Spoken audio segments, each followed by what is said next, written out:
Ci sono le istituzioni, ma anche e soprattutto le associazioni imprenditoriali e di categoria, ammesse come parti civili al processo antimafia Nuova Cupola.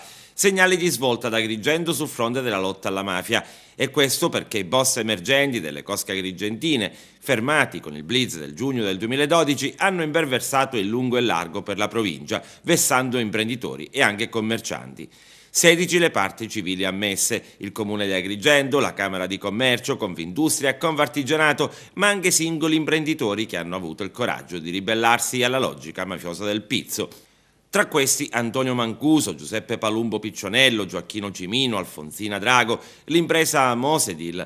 Assieme a loro le associazioni SOS Democrazia, Libere Terre, Libero Futuro, poi il FAI, Federazione Antiracket Italiana, l'ANGE, il Centro Studi La Terza e Confindustria Palermo.